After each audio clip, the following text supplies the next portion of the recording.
Buenos días, mis hermanos. Bueno, como siempre, así como decía el pastor, ha sido un momento. Siempre tomo unos minuticos, ¿verdad?, para agradecer al Señor, ¿verdad?, su misericordia por estar aquí al frente sirviéndole de esta manera. Gracias a nuestro hermano pastor también por permitir que yo colabore y sirva a mi iglesia de esta manera. Uno siempre está pendiente y ha sido siempre mi clave y mi recomendación a todos ustedes de esas cositas. Bueno, voy a tomar esto porque de esas cositas que siempre, de esos detallitos de tic que el Señor nos tira, ¿verdad? Y que nosotros tenemos que estar apreciándolo con esos ojos y ese conocimiento y ese discernimiento espiritual. El miércoles, mi hermanita Angie, ¿verdad?, dirigente aquí, dice: el domingo vamos a cerrar con broche de oro el lema de este mes. Y yo dije: Señor, bueno, si tú quieres que sea así, ¿verdad? Bueno, entonces aquí estoy yo, pues, para que tú cierres con broche de oro, ¿verdad? Y digo: bueno, tú me pondrás en mí esas palabras para eso. Y yo le agradezco porque estuvimos ahí, ¿verdad?, esta semana. Y el Señor me dijo que Él quería una cosa diferente. ¿Sabe que a mí me gusta siempre escoger esos pasajes donde hay bastantes cosas de exégesis que extraer de la palabra para aumentar esa sabiduría y conocimiento, o esa hermenéutica de interpretación? Y hoy vamos a compartir una experiencia del apóstol Pablo, ¿verdad? Y por eso la predicación la he titulado: Pablo predica con su testimonio. Amén. Y mire, hay cosas que no cambian. Ya cuando uno es viejo sabe que ha vivido una época y está en otra. Es más, por ahí decían que nosotros hemos vivido como 2 siglos, algo así, o 3 siglos, ¿verdad?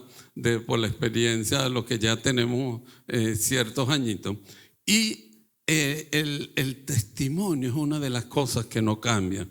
Cuando yo era joven y estaba recién creyente en los caminos del Señor, una de las cosas impactantes que le decían a uno es: predique con su testimonio, cuide su testimonio, esté pendiente de su testimonio. Y yo quiero, ¿verdad?, renovar, aunque se me caiga la cédula, decir eso. Nosotros usábamos muchísimo nuestro testimonio para predicar, y era una de las cosas en las cuales yo quiero alertarlo en esta mañana, y que el Señor quiere que sea así, sobre nuestro testimonio, porque el lema precisamente de nuestra iglesia en este mes es ese: predicando el evangelio con nuestro testimonio. Y vamos a ver un pedazo de la vida de Pablo donde él expone su testimonio. Y quiero recordarles que Pablo, al igual que nosotros, él no era uno de los discípulos que convivió con el Señor. Pablo conoció al Señor después que el Señor había resucitado.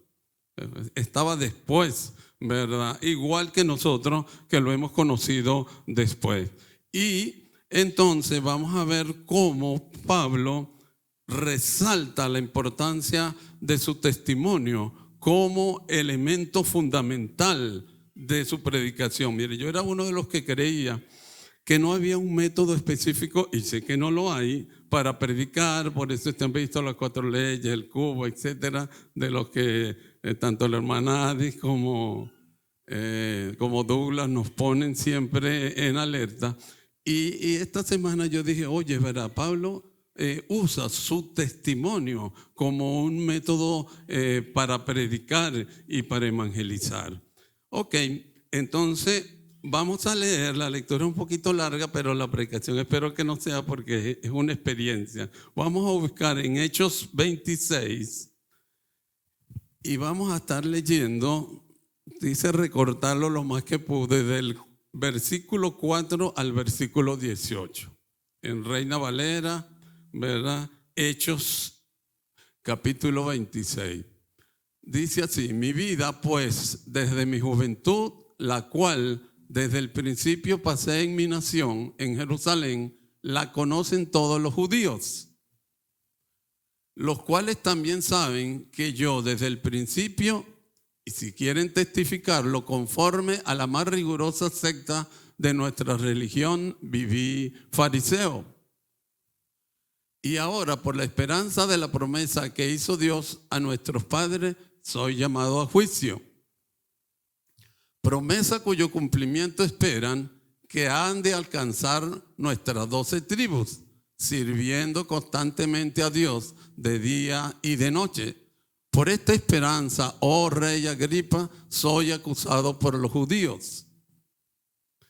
Que se juzga entre nosotros cosa increíble, que Dios resucite a los muertos. Yo ciertamente había creído mi deber hacer muchas cosas en nombre de Jesús de Nazaret. Muchas cosas contra el nombre de Jesús de Nazaret, lo cual también hice en Jerusalén. Yo encerré en cárceles a muchos de los santos, habiendo recibido poderes de los principales sacerdotes, y cuando los mataron, yo di mi voto.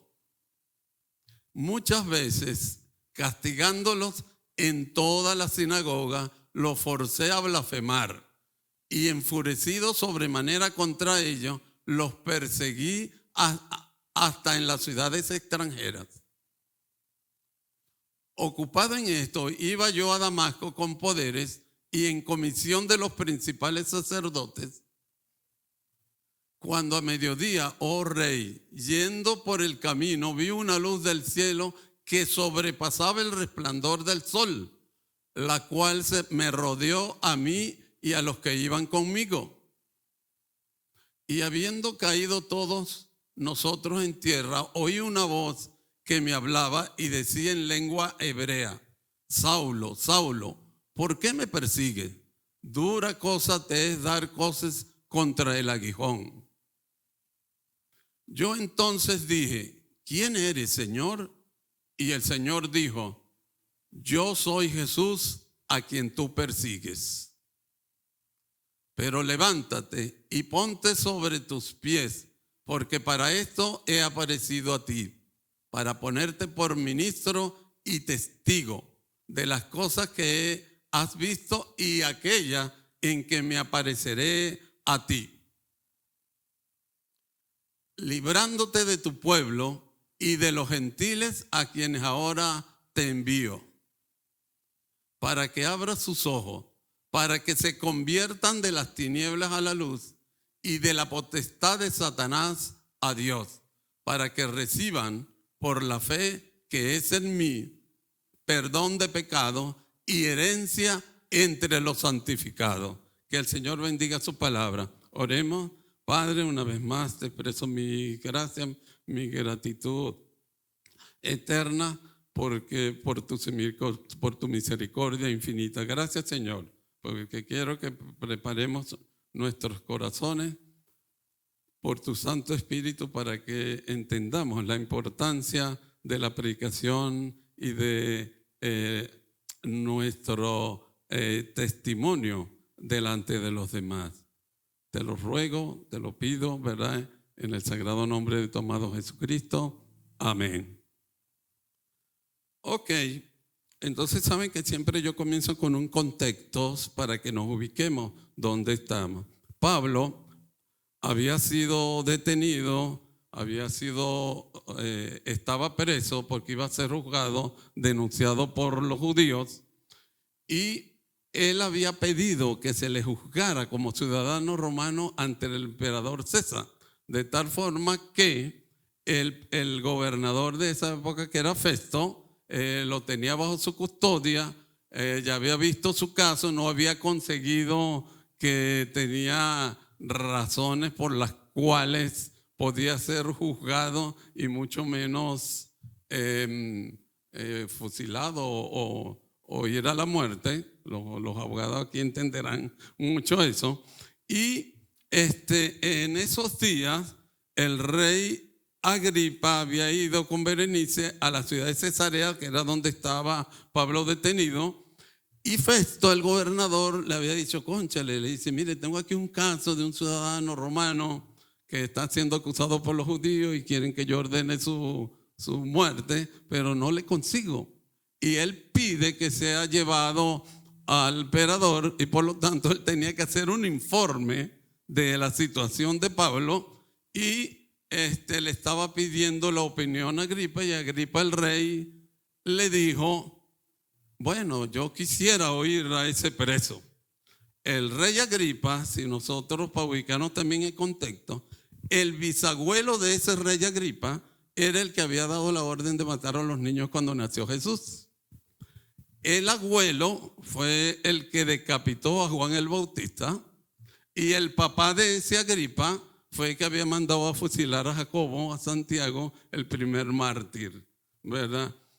Y este Agripa, ¿verdad? Para que ustedes tengan idea de cómo era, Berenice, su concubina, que la que lo asistía a él, era su hermana, ¿verdad? Ya esta Berenice se había casado con un tío de ellos, para que vea, porque a veces los reyes antes inventaban esas cosas porque eran los reyes. Y es verdad, Agripa podía tener la oportunidad de liberar a Pablo, porque era el rey. Y él quiso oír el testimonio, y Pablo estaba consciente de esa situación, de quién era Agripa, ¿verdad? Y de quién era Festo y de quién era Berenice. Y habían sido citados en ese momento, como decir, al Palacio de Justicia de Cesarea. Mira, allí estaban todos los altos militares, todos los altos gente, la crema innata de Cesarea estaba ahí, ¿verdad? Con todos los legisladores, todos los alcaldes, todas esas, estaba de tal forma que inclusive la palabra lo describe ahí en el 25, que era una cosa pomposa, y así se vistió inclusive Agripa. No así Pablo, que era un prisionero, iba vestido de prisionero y a lo mejor iba encadenado.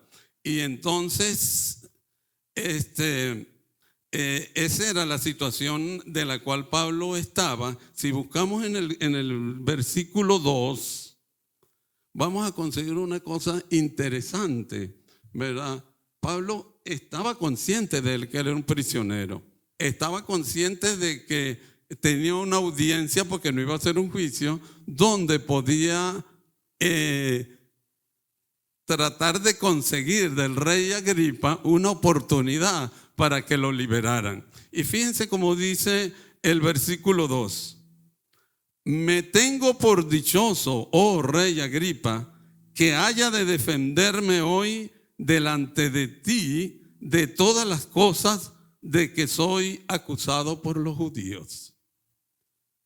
Él estaba siendo preso, pero estaba preso, y estaba delante de todas esas personas, imagínense ustedes, y él dice que él está gozoso de estar ahí. Y aunque él dice que le dieron una oportunidad para defenderse, pues su dicha más grande no era esa. La dicha y el gozo que él sentía en ese momento era porque le iban a dar oportunidad de predicar ante un público tan selecto como ese, ¿verdad? Así decía yo esta semana, tengo que cerrar con broche de oro a un público tan selecto como es mi iglesia, Génesis, ¿verdad? Entonces yo decía, Señor, toda esta situación que tenía Pablo no era sino dentro del plan mismo del Señor. ¿Se acuerdan cuando la palabra y el Señor os decía, y recibiráis el Espíritu Santo y me seréis testigos? Y el Señor mismo en los evangelios decía, el día que le toque a ustedes hablar delante de autoridades, ¿verdad? No se preocupen por lo que van a decir. Oye, yo dije, Señor, gracias, porque ese broche de oro es tuyo, ¿verdad? No me voy a mortificar por lo que voy a decir el domingo, porque ahí vas a estar tú. Y eso era lo importante. Pablo, acuérdense que para Pablo el Señor era su centro, como dice el himno. El centro de mi universo es Jesús. Para Pablo la vida de él era Jesús. No vivo yo, dice él, vive Cristo en mí. Y la oportunidad de presentar al Señor Jesucristo era grande. Ahora entiende por qué él estaba tan contento, tan gozoso. Porque acuérdense que para Pablo lo más importante era ¿qué? Presentar siempre el nombre de Jesucristo. Y para nosotros también, sobre todo en este mes, con este lema, una de las cosas importantes era eso, ¿verdad? La presentación del Señor Jesucristo a través de ¿qué? De su testimonio. Lo vamos a dividir en 3 partes. En la primera vamos a hablar un poquito sobre la vida anterior de Pablo, en la segunda sobre la conversión y en la tercera sobre la respuesta de Pablo ante la conversión del Señor. Entonces fíjense que es importantísimo el testimonio del pasado que uno tenga.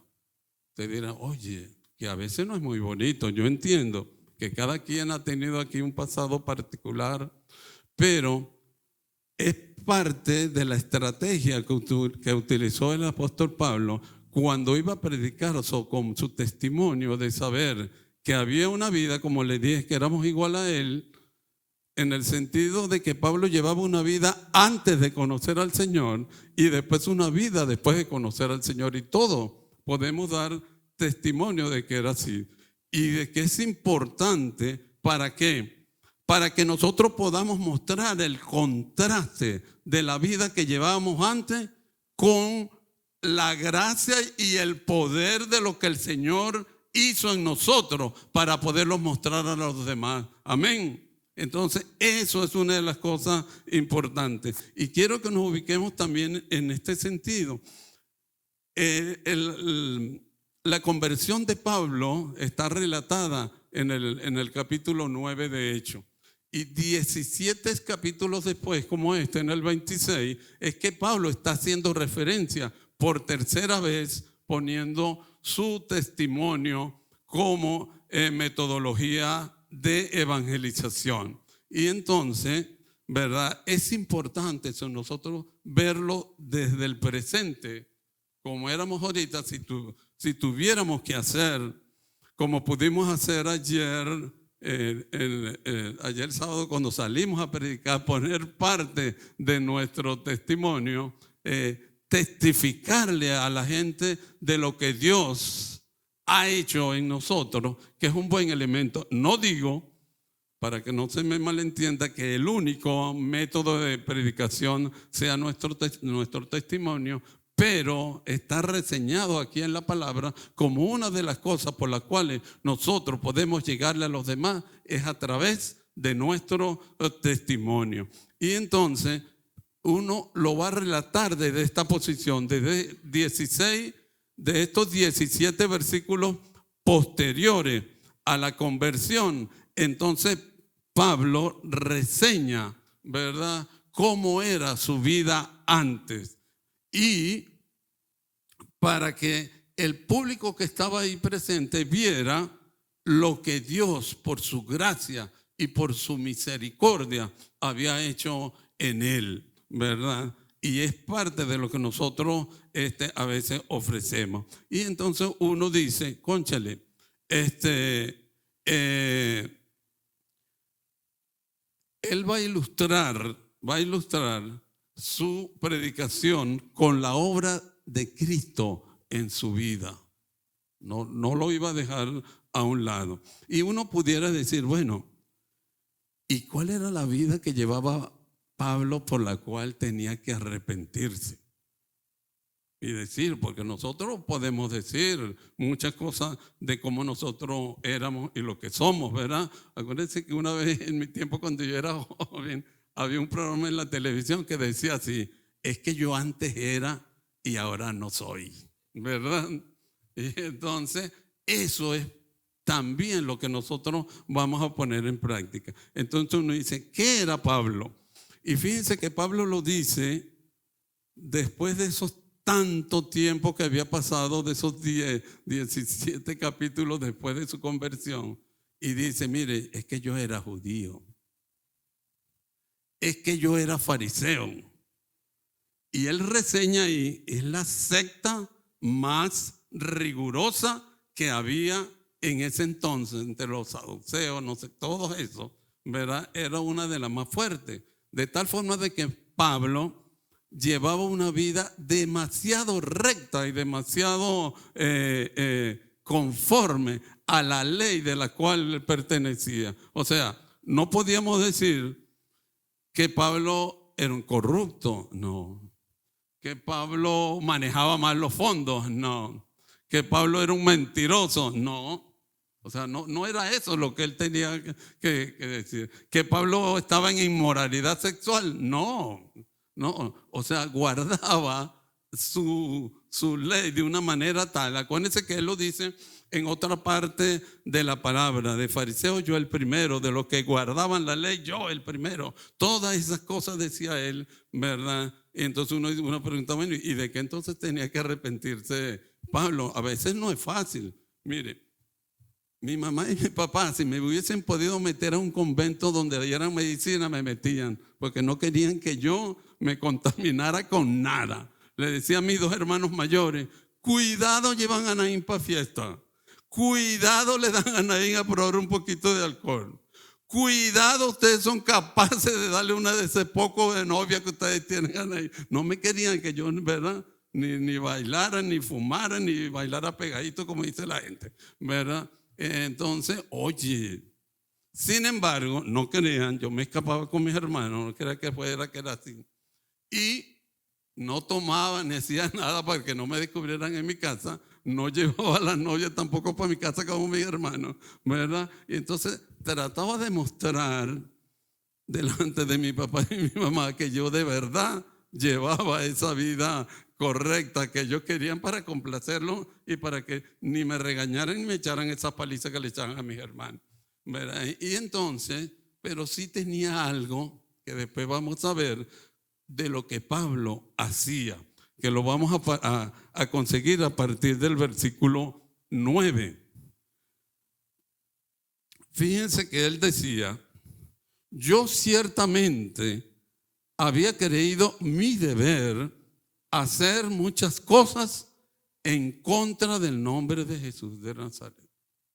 Fíjense, una de las cosas que Pablo hacía era eso, resistir el nombre del Señor. Acuérdense que él pensaba que Jesucristo era un anatema porque afirmaba que era Dios.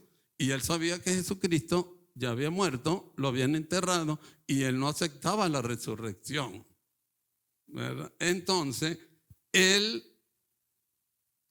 tenía, ¿verdad? Como él dice, que lo cual también hice en Jerusalén. Dice, yo encerré en cárceles a muchos de los santos.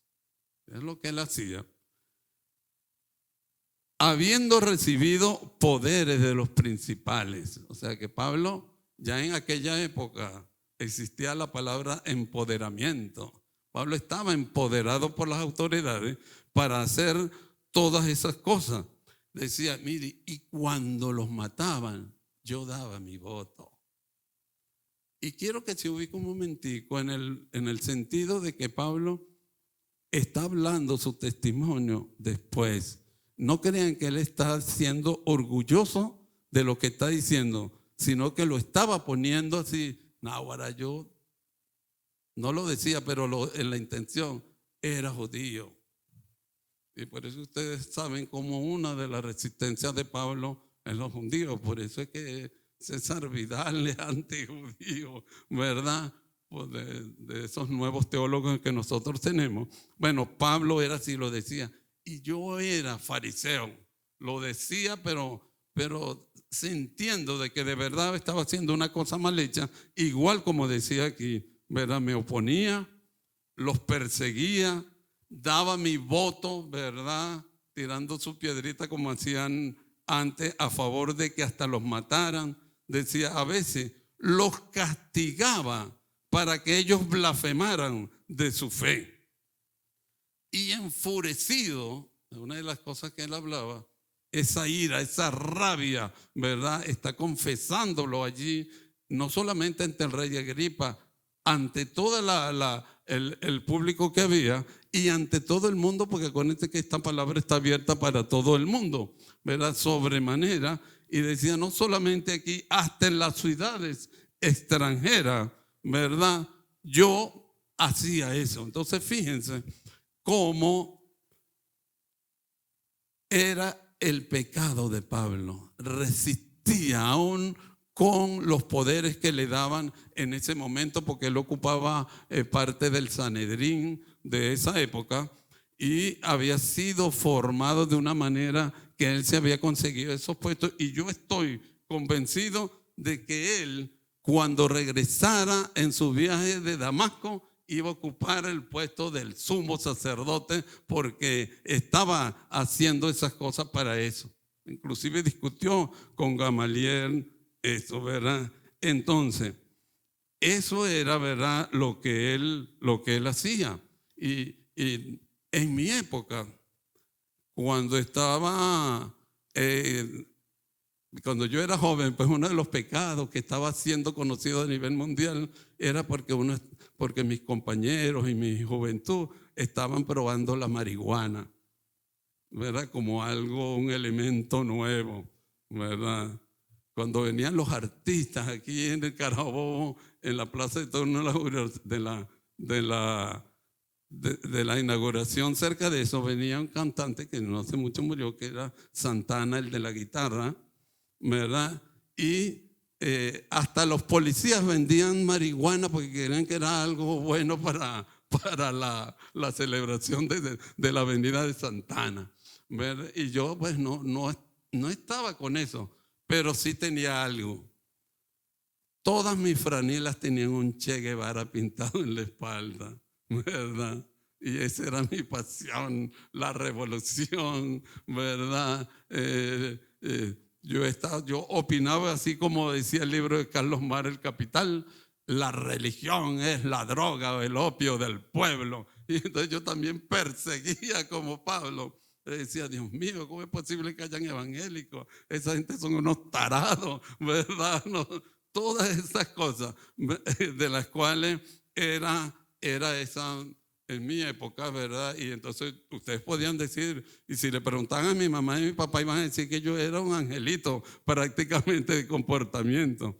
Pero me llamaron muchas veces la atención en la seccional del liceo y me obligaban a quitar la franela que yo tenía con el Che Guevara. Y yo le he dicho a ustedes siempre que una de mis aspiraciones era aprender a manejar fusiles, metralletas, y que yo tenía que acabar con todos los ricos y potestados de este mundo, ¿verdad? Y bueno, eso era una de las cosas que estaba de moda cuando uno entraba en la universidad.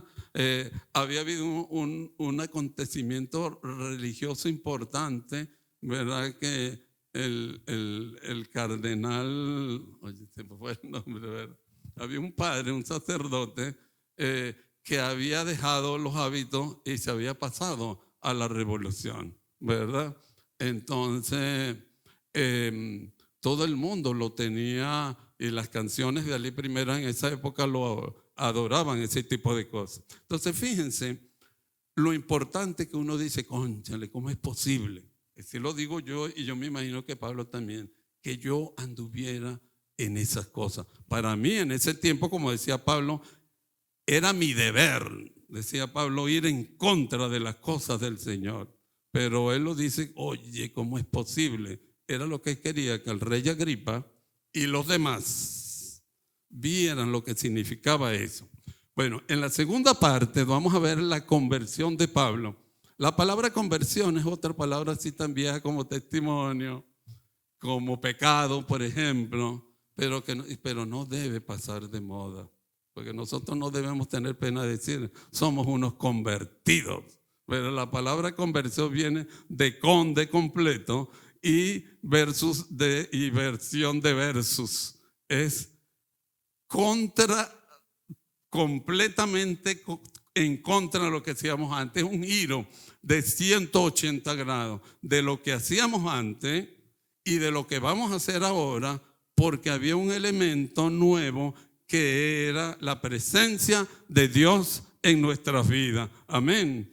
Y entonces la conversión tiene que ver con nuestros sentimientos, con nuestro conocimiento, nuestra actitud y con todo lo de nuestra vida.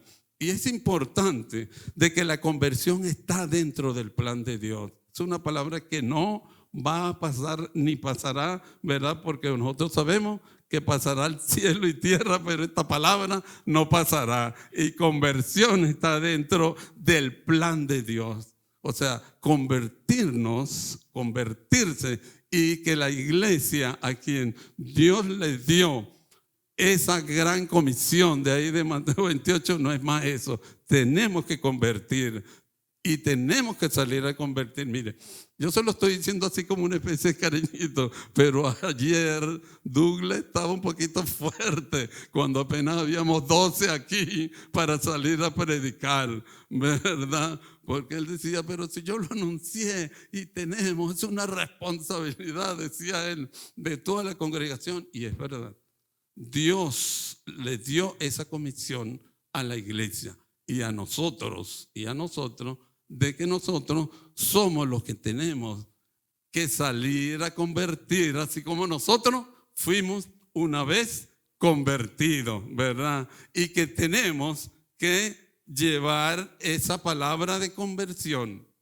fiel, como dice la Escritura, fiel al Señor, no para convertir por complacencia, porque lo digo, ¿verdad?, con todo mi responsabilidad. Pues nosotros últimamente hay predicadores que quieren endulzar la palabra, endulzar el mensaje para que la gente acepte una ganga, un evangelio de oferta. Pues no, ¿verdad? El mensaje tiene que ser así como el Señor quiere que sea. Él es el mensaje. Y entonces, fíjense esto, que Pablo a partir del 12, fíjense cómo él le echa el cuento al rey Agripa directo, porque él sabía, pero todos los demás estaban ahí.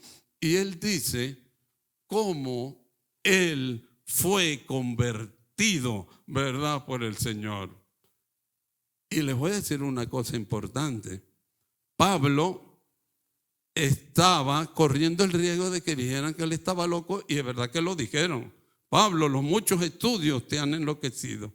Pero es que ustedes saben que la conversión es un plan de Dios que gestiona ¿quién? El Espíritu Santo, no nosotros. Nosotros no convertimos, aunque es verdad, de los 38 ayer que se les habló 7, y él dice que también hubo además unas reconciliaciones, pero ese es un acto en el cual, ¿verdad?, lo gestiona es el Espíritu Santo, y que la responsabilidad de nosotros no es más que llevar la predicación, llevar el mensaje en donde estemos.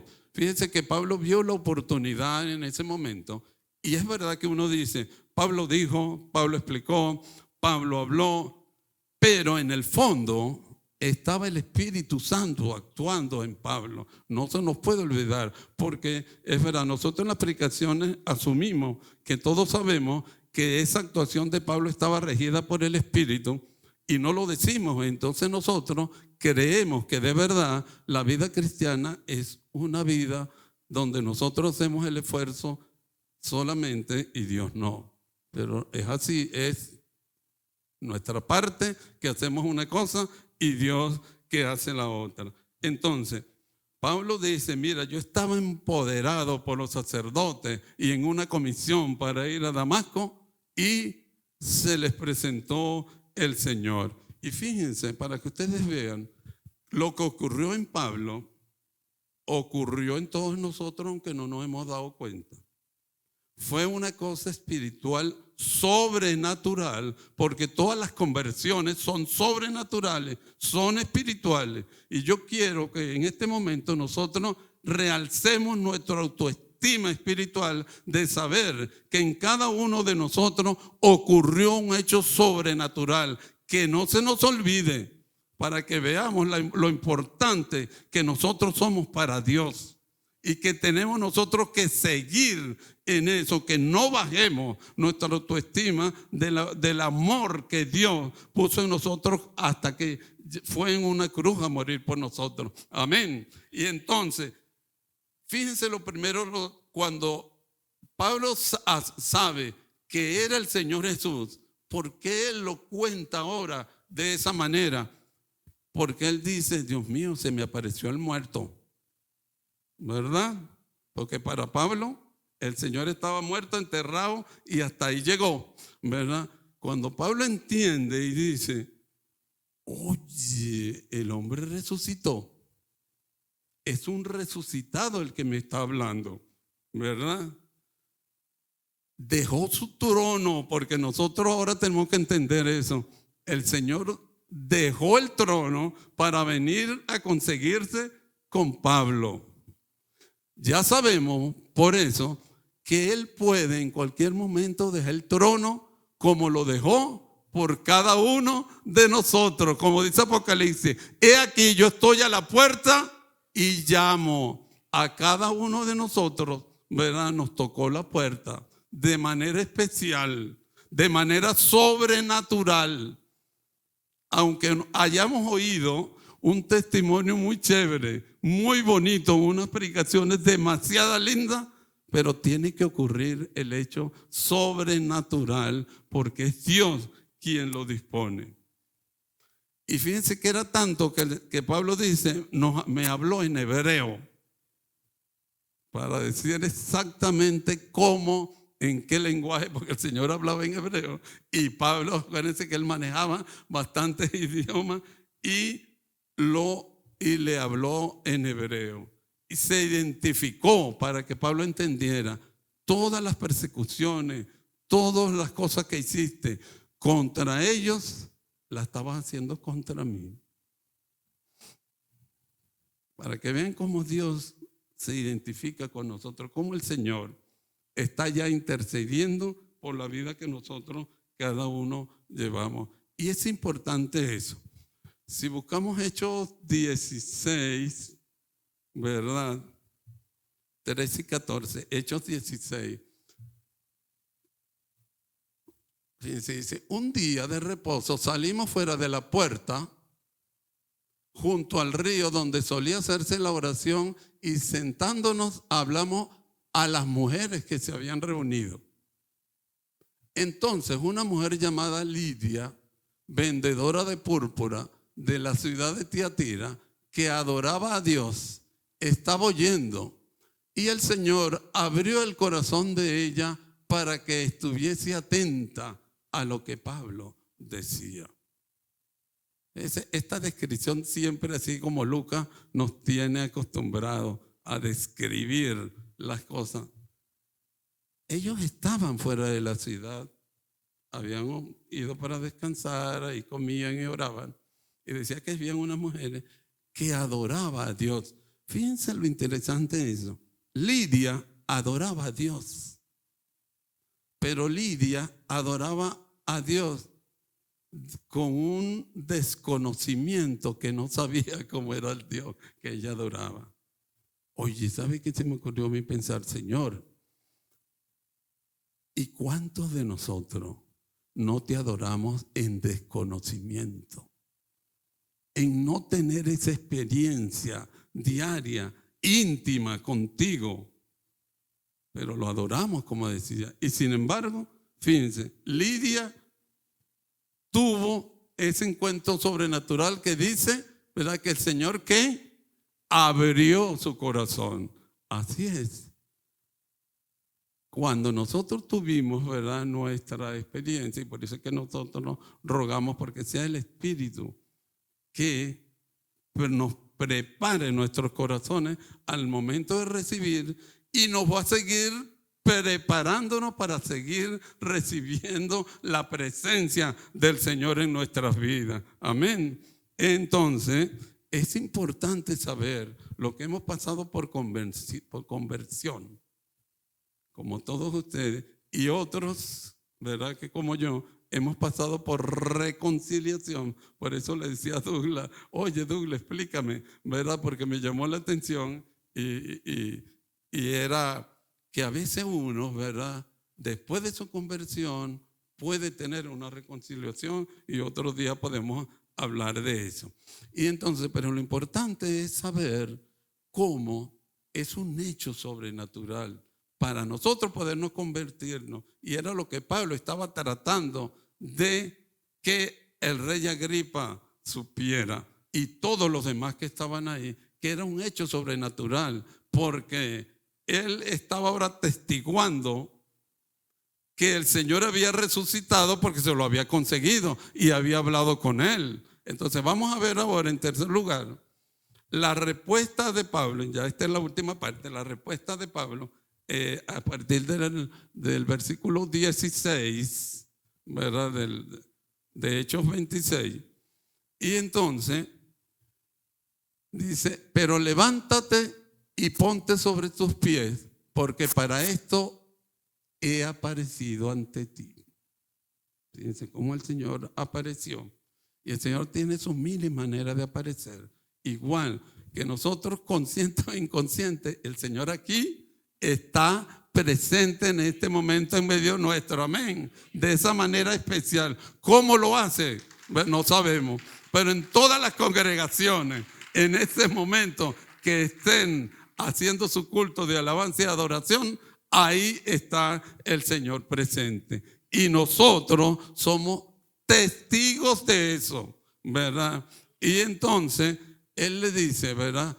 Porque tienes que ponerte de pie, dejar esa situación de confort y venir a la iglesia cada vez que salgamos a predicar. Le estoy haciendo la segunda Douglas. Ah, de verdad. Entonces, porque les dije ayer, es verdad, los vi a ellos muy conmovidos. Y yo les dije, bueno, no se preocupe, el Señor quiere que estemos los que estamos. Pero el llamado es a todos.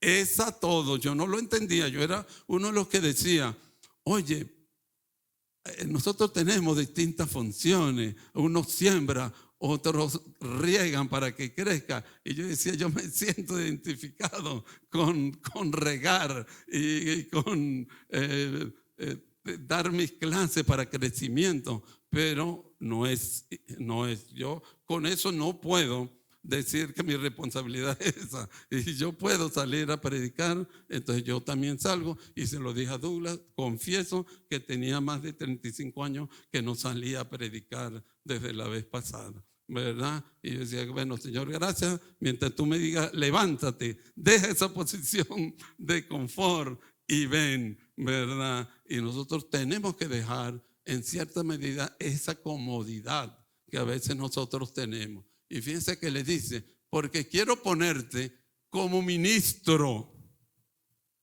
¿verdad? Que era la función que iba a hacer Pablo, pero la otra, ¿verdad? Que es la de nuestro lema, ¿y como qué?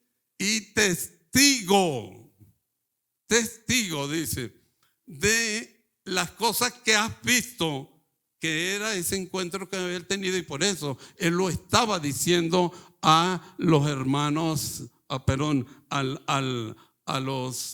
los que estaban en ese recinto desde el rey Agripa para abajo. Y, ¿verdad?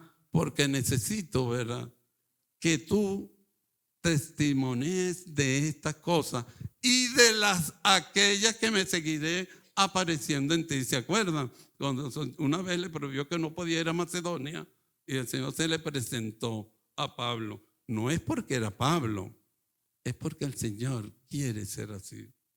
Y Él quiere aparecerse a nosotros siempre. Pero nosotros somos como los del camino de Maús, que estaban ahí, el Señor estaba con ellos y ellos estaban como en otra sintonía. Yo siempre me acuerdo de nuestro hermano Javier que dice que nosotros somos como ese radio que si no ponemos el dial en el sitio correcto, no vamos a oír claro ni el radio ni la voz de Dios. Amén. Y por eso es que nosotros necesitamos estar siempre ahí alineados. Y fíjense que la respuesta de Pablo ahí en el 17 fue. Ok, esto es más de lo que él le dice de lo que va a hacer. En el 18, para que abras tus ojos, ¿verdad? Fíjense, ¿qué estaba queriendo Pablo decirle al rey Agripa y a los demás? Como nos dijeron a nosotros un día, abran sus ojos, como dice el corito, para que se conviertan de donde, de las tinieblas a la luz, para que no sigamos bajo el poder de Satanás, sino bajo el poder de Dios, para que por fe, ¿verdad?, le dice el Señor a Pablo, crean en mí y que sus pecados les sean perdonados, y para que tengan por herencia, ¿qué? La vida eterna. Se lo estaba diciendo para que todos los que estaban ahí oyeran, para que nosotros pudiéramos decir, porque nosotros hemos sido testigos de eso, de que el Señor nos sacó de la tiniebla a la luz. Y por eso que ustedes ven que yo nunca voy a dejar de dar gracias al Señor, porque me sacó 2 veces de esas tinieblas a la luz, en conversión y, como dice Douglas, y en reconciliación. Y por eso es que estoy en este momento aquí sirviéndole de esa manera. Y el 19, ¿verdad?, dice, por lo cual, oh rey Agripa, fíjense la respuesta de Pablo, no fui rebelde a la visión celestial. Entonces me llama la atención que él utilizó la parte negativa.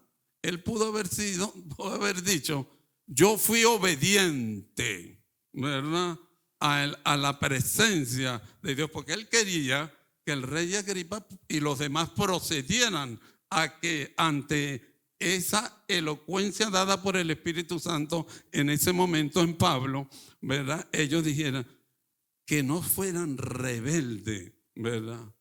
Y yo le digo, mire, está de moda empoderarse de la rebeldía. Hay mucha gente que oye la palabra aún siendo ya creyente y se hacen los locos. Se ponen rebeldes a la palabra. Que uno les cuenta, les dice algo como líder o desde el ministerio de consejería, de LOCA, etcétera, cualquier otro. Oye, deben ser las cosas así. La palabra dice así y están empoderados en rebeldía. Y por eso es que Pablo dice, no fui rebelde, ¿verdad?, a la visión que estaba. Cuando dice así como Apocalipsis, tocó la puerta, Pablo le abrió la puerta y nosotros le abrimos la puerta para que él se quedara con nosotros y cenara con nosotros, ¿verdad?, como una forma de convivencia. Entonces, es importante, ¿verdad?, dar ese paso de obediencia. A veces nosotros que no lo sentimos, que no me siento no sé qué, no es cuestión de sentir. Hay momentos en la vida del creyente que hay que dar es un paso de obediencia. Porque si una de las cosas de las cuales habla la palabra y de los cuales nosotros tenemos ejemplo en el Señor Jesucristo es de la obediencia. Fue obediente hasta la muerte de cruz, ¿verdad? Es de eso nosotros entonces tenemos mucho que aprender del Señor. Y es una de las cosas importantes que nosotros, ¿verdad?, tenemos que predicar de lo que nosotros hemos sido testigos, de lo que Dios hace en nosotros, de las experiencias que nosotros tenemos siempre. Ustedes saben que yo siempre algo les cuento. Mira, hace una semana me dice Lili, ¿no tienes $5 que tengo que pagar algo aquí en la iglesia? Y no tenía, pero no lo tengo, hermano, no tengo nada, le dije en ese momento. Y entonces me incomoda, como dice el pastor a veces, que uno tiene que hacer esa función de sacerdote, ¿verdad? Nada. Y mire, y media hora después se presenta una hermana que no es de la iglesia y me dice, oye, tengo que venirte a pagar una consulta que te debía, ¿verdad? Y yo digo, mire, aquí a la iglesia, imagínense ustedes, justamente en ese momento. Por eso es que yo le digo, esos son esos detallitos que yo he aprendido a saber que tengo que dar testimonio de eso. Mire, yo no puedo dejar pasar, por ejemplo, y ustedes dicen, oye, ¿qué le habrá pasado al hermano que hoy no le ha dicho nada de Lili aquí en la predicación? Lo dejé de último, ¿verdad? No puedo dejar de expresar, ¿verdad? Lo satisfecho, pues lo gozoso de que Lili salió ayer, no me da pena decirlo, por primera vez a predicar, ¿verdad? A la gente, ¿verdad? Y salimos Carlos, Lili y yo le dije, yo no voy a predicar, yo voy a orar mientras ustedes predican. Claro que no fue así. Un señor se acercó mientras ellos le estaban predicando a otro y tuve que hablar con él y dije, bueno, Señor, amén. Pero esa satisfacción de saber, ¿verdad?, cómo uno tiene que darle gracias a Dios por esas cosas de las cuales uno tiene que testificar, porque para mí, de verdad, que yo reconozco que es una obra sobrenatural que ella se haya presentado. Y no quiero dejar pasar que ayer también en la tardecita, Alfonsito me pasó una foto donde estaba Daniel aquí frente al púlpito. Y yo le decía la otra vez a Olga y a Alfonso, mira, no hay mejor cosa que uno agradezca al Señor de tener, ¿verdad?, que un hijo de uno esté aquí al frente en vez de estar en el mundo. Él no es el único, ¿verdad? Son 3 de los que yo tengo y yo le digo, Señor, yo sé que este es un milagro. Yo me imagino que así se sentía el hermano Giovanni y la hermana Alba cuando el viernes en la reunión de matrimonio estaba Sara, la hija mayor de ellos, hablándonos, contándonos con Álvaro sus experiencias. Y digo, no hay cosa mejor que uno ver, ¿verdad?, a un hijo de uno allí al frente. Y esas son las cosas que uno tiene que testificar delante del Señor. Y quiero hacerles un reto ahí, vamos a poner el número 20, ¿verdad?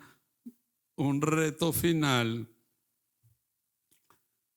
Y fíjense cómo Pablo dice, yo anuncié primeramente a los que están en Damasco y Jerusalén y por toda la tierra de Judea y a los gentiles que se arrepintieran, ¿verdad?, se convirtiesen a Dios haciendo ¿qué? Obra digna de arrepentimiento. Y yo les invito, ¿verdad?, para que todos podamos tener ese mismo entusiasmo de Pablo. Dejemos las puertas para que el Espíritu Santo nos guíe y nos oriente para que nosotros podamos de verdad ser predicadores con nuestro testimonio de las cosas que Dios hizo por nosotros, de convertirnos a esas malas cosas a las que hacemos ahora y de las que sigue haciendo, aunque uno las vea pequeñas, para uno poder tener esa fe que crezca y ver esos milagros grandes que el Señor